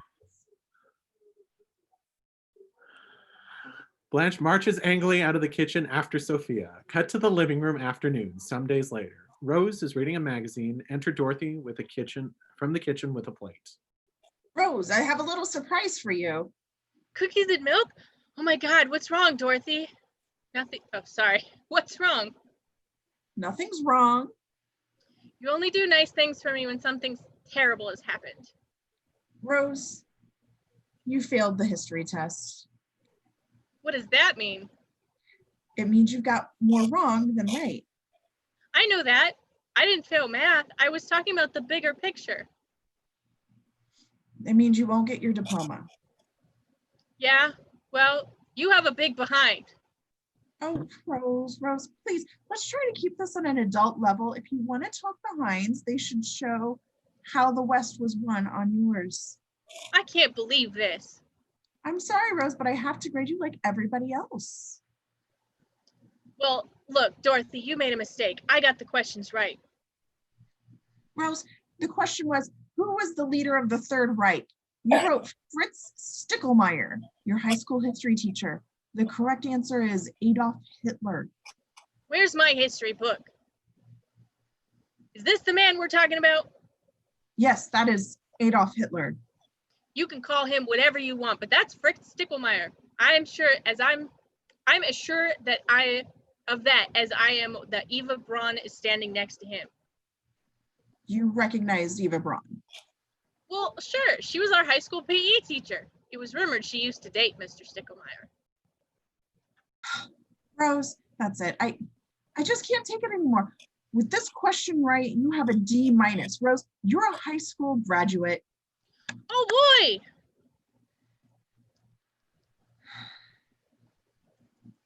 Enter Sophia in the evening dress.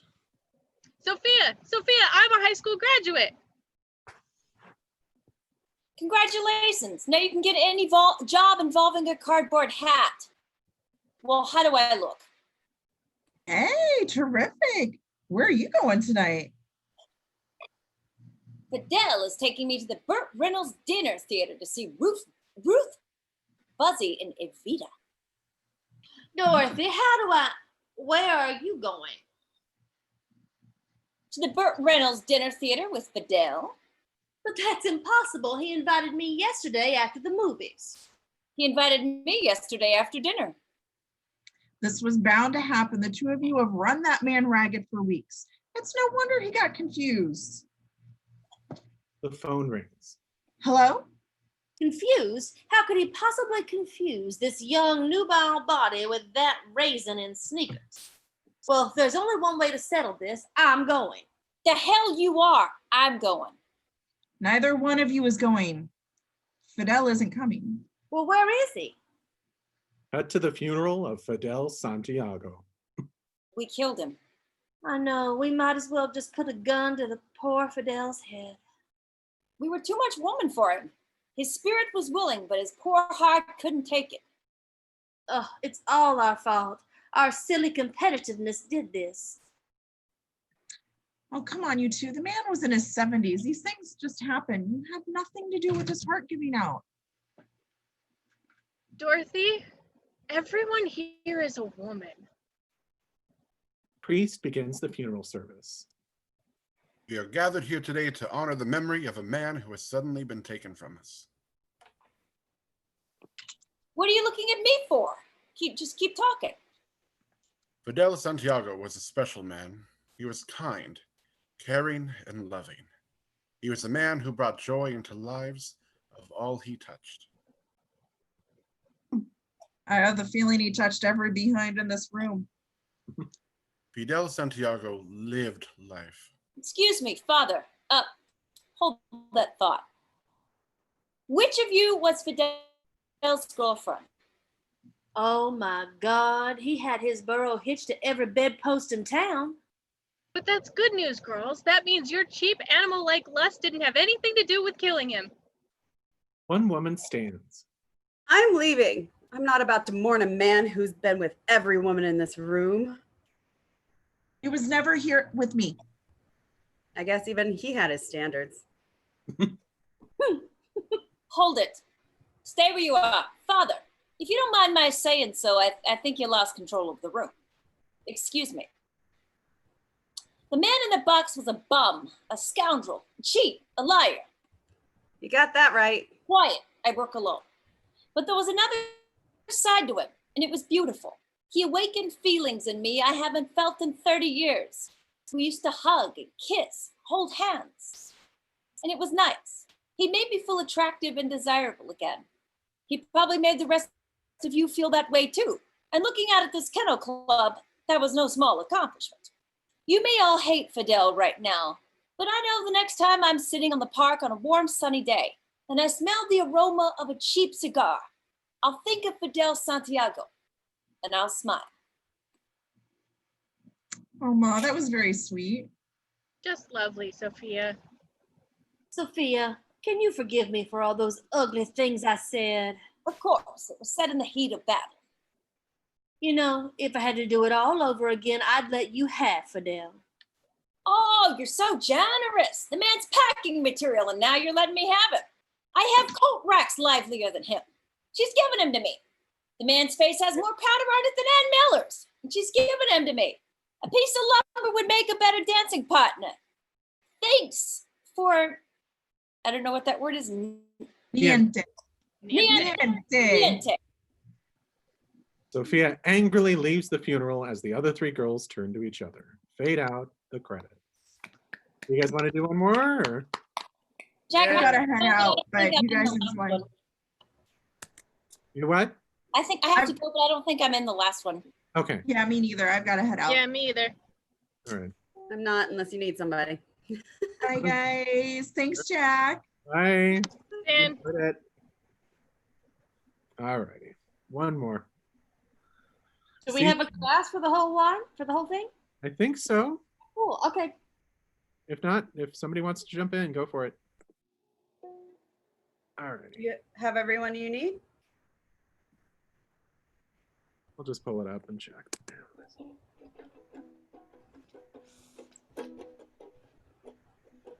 Well, musical Serenade us, entertainment Jeremy. while we wait.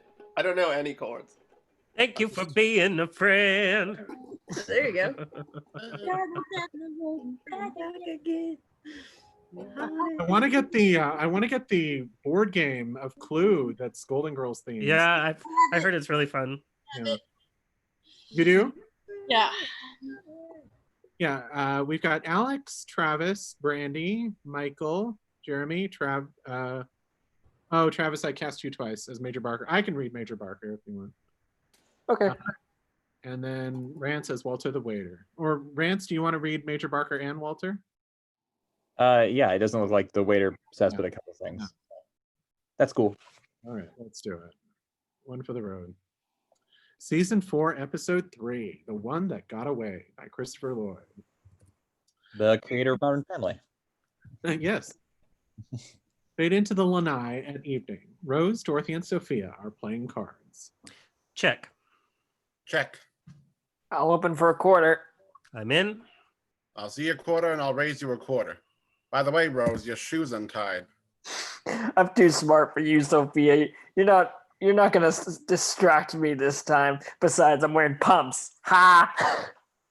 Your pump's untied. Oh, thanks. Look, Mr. Feinbaum's totally naked in his bedroom window. This is the third time we caught you cheating, Ma. You're out of the game.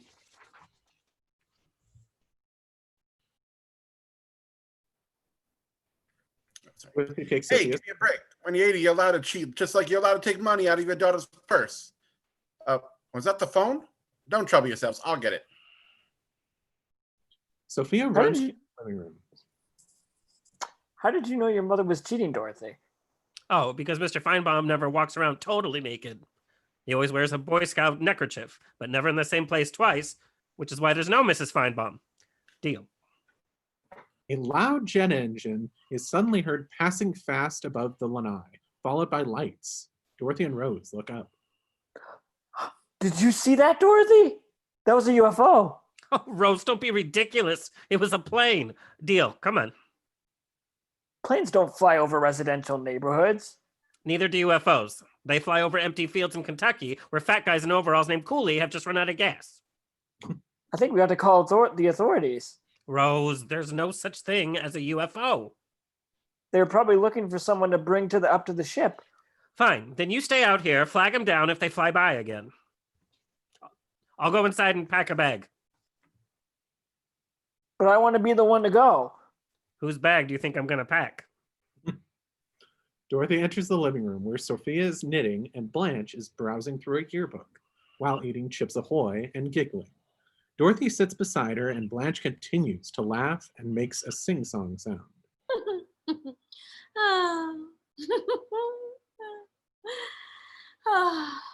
Blanche, are you in a good mood? Well, Dorothy, you could always see right through me. Keep it up with those Chips Ahoys and Superman couldn't see right through you. I just got off the phone with Ham Lishbaugh. He happens to be the most charming, most intelligent, most gorgeous, most sexy man on the entire planet. We went to college together. Here, this is his picture. Whoa, he sure is handsome. Oh, What did he have to say? oh, that he's in town on business and that he's single again and that he'd love to be my date for the museum ball Saturday night. The museum ball? Didn't Roger Clark postpone his kidney transplant so he could be your date? What's your point? Sorry to interrupt. Go on. Well, Dorothy, you have no idea how my sister Virginia and I used to chase after this boy. Well, everybody did. He had it all: football star, champion, debater, class valedictorian. How long did you and he date? Well, we didn't. But it wasn't because I didn't try. Oh, I can still remember the night of the big rally before the homecoming game. Oh, there stood Ham, just handsome as ever. I walked over to him and I asked him the one question that had been burning on my tongue for the last 4 years. Ham, think you might like a little company tonight? You know what he said? Maybe some other time, Blanche. Can you believe that? Maybe some other time. Blanche, that doesn't seem so mean. He had the band spill it out on the field. And Dorothy, to this day, Ham Lushbow remains the one man in my entire life I could not conquer. The one. But come Saturday night, I have a feeling my record's gonna be intact again. Blanche makes her way to the bedroom.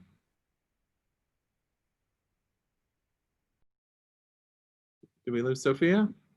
Oh, sorry. What page are we on? I'm so sorry. I missed this line. 51.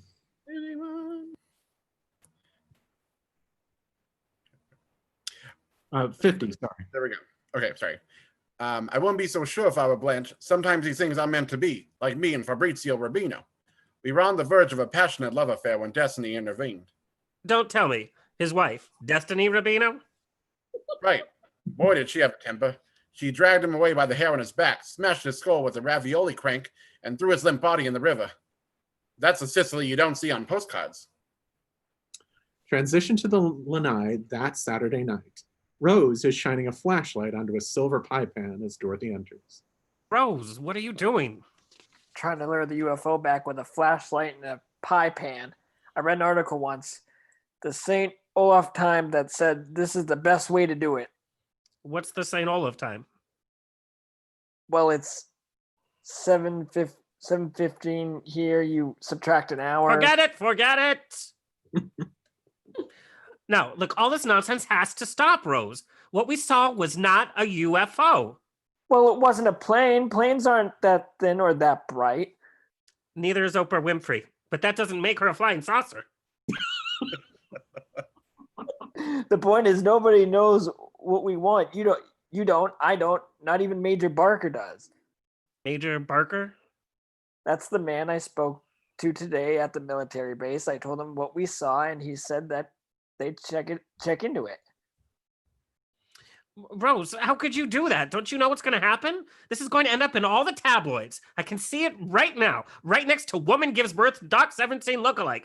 Dorothy's Bornak meets Spaceman. Oh my God. What do you get all the credit? Why do you get all the credit? Blanche rushes onto the lanai in a beautiful and flattering black and white dress. She looks great. Girls, how do I look? Great, Blanche. Great or gorgeous? Gorgeous. What about sexy? Yes. Enticing? I'll handle this. Blanche, no woman ever looked better than you look right now, and no one never will. Thank you, Dorothy. Honestly, Rose, sometimes it's like pulling teeth just to get a little compliment out of you. Doorbell. There's the bell. That must be Ham at the door. Come on, come on. Transition to the living room. The bell rings once again, and Sophia is on her way to answer the door. Sophia, wait a minute. Blanche, will you calm down? I've never seen you worked up over one date. Dorothy, I let this gorgeous man slip through my fingers once before. I don't intend to let it happen again. Blanche signals, and Sophia opens the door, and Ham Lushbow enters. He is now a balding and heavy-set man. Couldn't slip through your fingers now if you used a shoehorn. Oh my God. Blanche. Ham Lushbow? Just look at you. What else can we look at? The man's covering half the pictures on our wall. I don't blame you for looking surprised, Blanche. There's a little more of me than there used to be. Well, maybe a little here, a little there. Ham, I'm Dorothy. How do you do? How do you do? This is my mother, Sophia. That's Rose. Hello. How do you do? So what exactly is ham short for? Ham? My guess would be ham and potatoes. Well, we better be running along. We don't want to be late. I'm sure you'll have a wonderful, wonderful evening. It was very nice meeting all of you. Same here. I hope we get to see more of you. Don't even bother. Bye. Boy, he sure looks. Go for it. Boy, he sure looks different from his pictures. You know, sometimes people can lose their looks. Not in Sicily. In Sicily, if you're born beautiful, you stay beautiful. The whole town sees to it. They check up on you. They encourage you. They never let you slip. And that's why we were so happy when Dorothy was born. Oh, Ma. But we needed all those people bothering us all the time. I'm going back outside, Dorothy. Fine, Rose. The doorbell rings again. Dorothy gets up to answer it. Dorothy opens the door and finds a man in uniform. Is Rosen Island in? Oh, yes, please come in. Please come in. You must be the man that Rose spoke to, Major Barker. That's correct. Please sit down. Listen, before I get Rose, let me assure you, she's the only one here who thinks she saw a UFO. I understand completely, Miss Fornack. By the way, is that Miss Fornack or Mrs.? I'm hoping it's Miss. Well, yes. Yes, as a matter of fact, it is. Good. I've already got that box checked on the form. Now, in this case, we've done most of the research at the base, so I just have a couple of routine questions to follow up. Question 1. Was the object you saw more triangular or cylindrical? No, triangular. Was it blue in color? Yes. Did it leave a faint trail of yellow exhaust?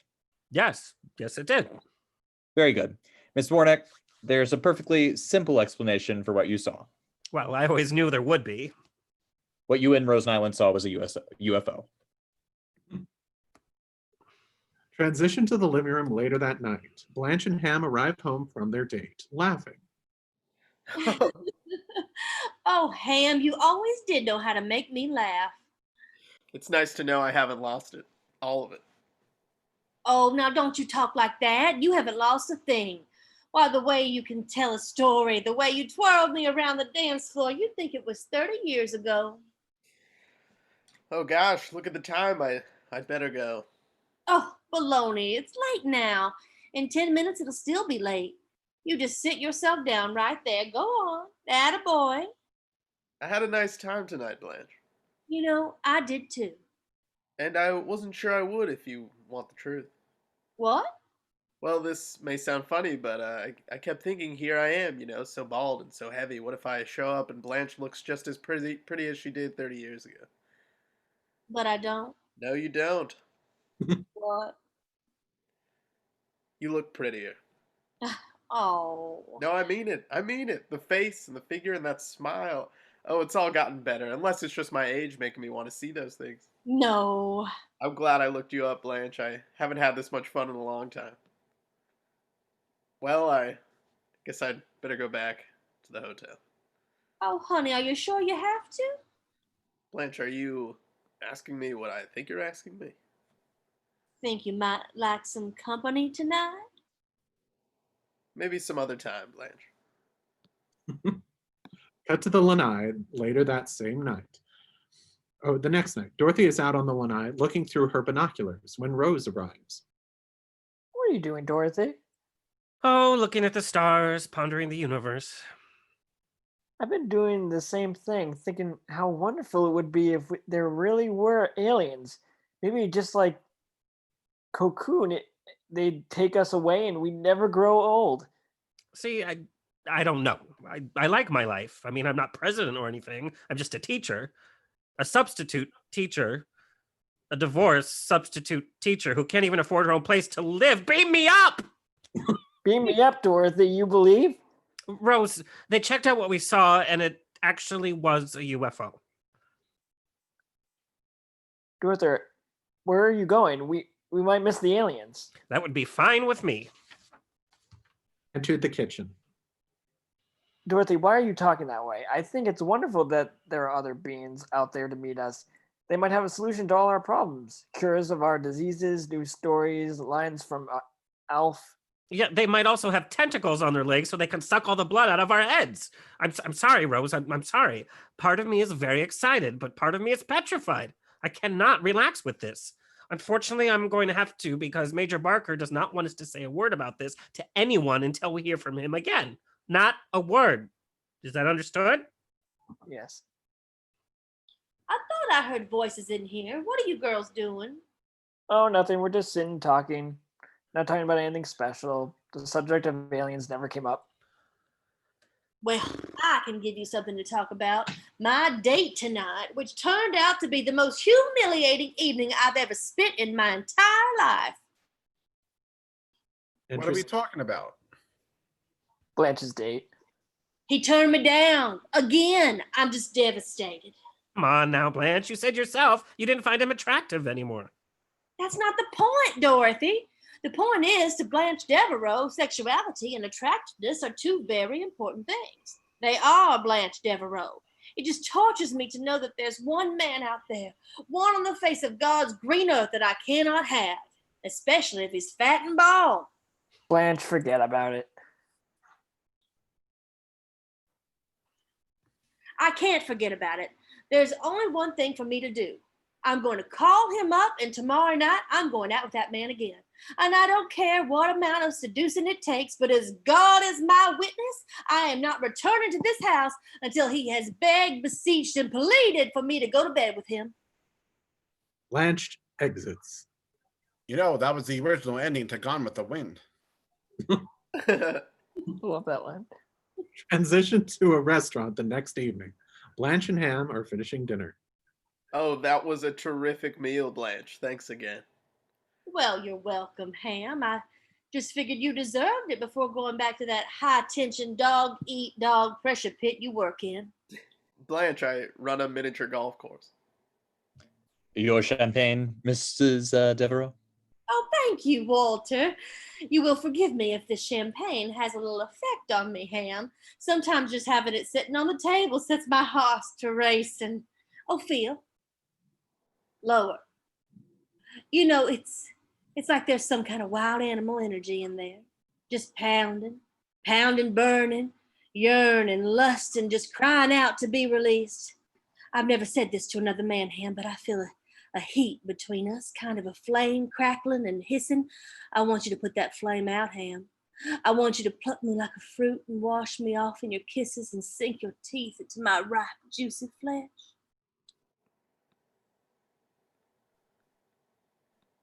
The waiter has been listening to this entire speech, becoming increasingly turned on. He finally gulps the glass of champagne he poured and turns away. Let me make you happy, Ham. All I need to know is that you want me as much as I want you. Maybe some other time, Blanche. That does it. I will not let you humiliate me any longer.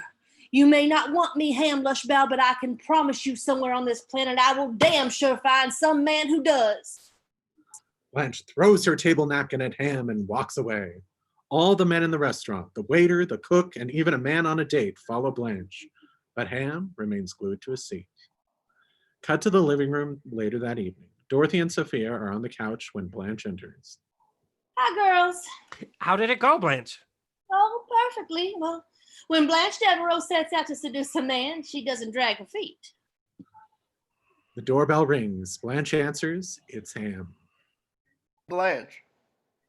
Well, Ham Lushbow, you sex-hungry devil. Now, I told you no more. Go home and take a cold shower. No, Blanche. Not until you know the reason why I keep telling you that I can't sleep with you. Ma, listen, maybe watching some TV in the other room might be a good idea. Fine, Dorothy, but keep the volume down. Ma! It's all right, Dorothy. It's already out in the open anyway. Come on in and say your piece. Well, the reason is we've been getting along so well as friends lately that I didn't want us to have another night like that night we had in college. In college? What are you talking about? That night, the spring jamboree out at Grady's Motor Lodge. Grady's Motor Lodge? I never went to Grady's with you. Sure you did. I'll never forget it. I mean, you had your hair in braids, you wore a pink bathrobe. Pink? With a little lace trill? Yes. And matching slippers? Yes. Hey, that wasn't me. That was my sister Virginia. You're kidding. That was Virginia? How could I forget that? That was the worst night I've ever spent in bed with a woman in my life. Wait a minute, Ham. Are you saying that the only reason you kept turning me down is because of the bad time you had that night? Yes. Oh. Oh, well, Blanche, this changes everything. Does all that stuff you said in the restaurant still go? I don't think so, Ham. The moment has passed and we can never recapture it. Blanche, that was just 20 minutes ago. I'm sorry, Ham, but you were just a plaything in my game of sexual conquests. I was going to use you. Use me? Use me? Goodbye, Ham. If you leave now, we can still have our memories. I'll trade all my memories for a quickie. Beat it, Tubbo. Oh, I wonder what would happen if somebody called up my sister Virginia and told her this terribly embarrassing story. I guess there's only one way to find out. Well, I'm exhausted. I'm going to bed. Are you coming, Ma? In a minute, I gotta finish this article. I love these military guys. First, they fly this top secret bomber jet way off course. Next, they start denying it ever happened, like nobody ever saw it flying over downtown Miami. Rose. Hi, Dorothy. Rose, there's something we have to talk about. There was an article in today's paper. The one about the UFO being a secret bomber? I'm sorry, Rose. Sorry for what? Just because that one bomber wasn't a UFO doesn't mean we should stop watching for others, does it? Oh, well, I guess this isn't much point in staying out here anymore, is there? Oh, I don't know, Rose. It's such a nice night. Let's stay for a while. Okay. You know something, Dorothy? You don't have to tell me if you don't want to, but underneath it all, you believe in them, don't you? You did from the very beginning. Oh, I'm glad. It's more fun. It's like Santa Claus. The best Christmas we ever had was when we all ate. Well, all ate my brothers and sisters from Lily to Michael. All still believed. That must be 10 years ago now. Dorothy. Dorothy is Dorothy. fascinated when a jet flies over them, lighting up the lanai. Dorothy. Dorothy. Rose looks at Dorothy and finds her sleeping. Rose looks up in the sky and ponders what she has seen. A smile creeps up on her face as we fade out and credits. Yay. Yay. Brandy, you were amazing. Amazing, That was very good. That was fun. guys. Yeah, that was really fun. I love the show. Thank you all so much. Brandy, what's the status on Steel Magnolias? I think we've decided to go ahead and just do the play. We can't find the film script. Yeah. Unless anybody can find the film version of Still Magnolias, we're just going to do the play. So let me know if you stumble upon it. I'm down. I'm down for the play. That's all. Okay, cool. All right, we'll make that happen. Okay. All right, everybody. Thank you all so much. Bye. Have a good night. Everyone. Have a good night. Thank you, Jack. Thank you, Jack. Thank you, Jack. Bye.